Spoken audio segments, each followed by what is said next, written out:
ایک صاحب کا واقعہ سامنے آیا کہ انہوں نے بتایا کہ جب میں چھوٹا تھا تو میری والدہ مجھ سے کہتی تھی کہ نماز پڑھو اور زور سے نماز پڑھو،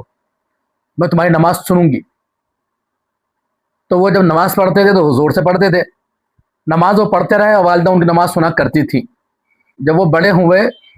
تو ان کی والدہ نے یہ کہا کہ بیٹے پہلے میں نماز تمہاری سنا کرتی تھی، اب نماز تمہاری اللہ سنا کریں گے، تو اس لیے اب دھیان سے پڑھنا اور یہ سوچ کر پڑھنا کہ اللہ تعالیٰ تمہاری نماز سن رہے ہیں۔ وہ شخص کہتے ہیں کہ جب اس کیفیت کو والدہ نے میری بدلا اور یہ تصور بٹھایا کہ اب اللہ تعالیٰ نماز سنیں گے، تو جب بھی میں نماز پڑھنے کھڑا ہوتا تھا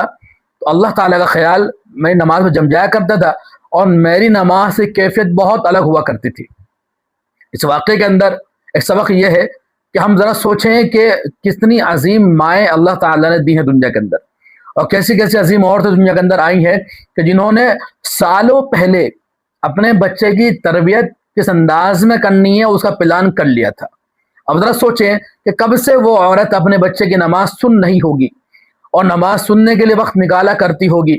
اور اسے یہ معلوم ہوگا کہ جب میرا بچہ اس لائق ہوگا کہ وہ مسجد جانے لگے تو پھر مجھے اس کی سوچ کو کس طرح منتقل کرنا ہے، کس طرح تبدیل کرنا ہے اور کس طرح اسے اللہ کی طرف لے کر آنا ہے۔ ذرا سوچیں کتنا وقت درکار ہوگا اس سارے پروسیس کو کرنے کے لیے، کتنے سال لگے ہوں گے، لیکن اس عظیم ماں نے اس پلان کو سامنے رکھا کہ مجھے اپنے بچے کو اللہ کے قریب کرنا ہے اور اسی انداز میں اس کی تربیت کرنی شروع کر دی۔ اب ذرا سوچئے کہ ایک بچہ جو کچھ دن پہلے اپنی ماں کو نماز سناتا تھا اور اس سے یہ کہا جا رہا ہے کہ اب اللہ کو نماز سنانی ہے، تو اس کا زاویہ پورا کا پورا بدل دیا گیا اور اسے اللہ کے قریب کرنے کے لیے تصور دیا گیا کہ اب تمہاری نماز اللہ سنا کریں گے۔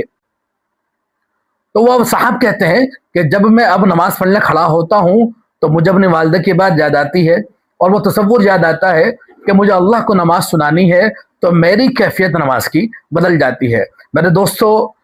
میری بہنوں،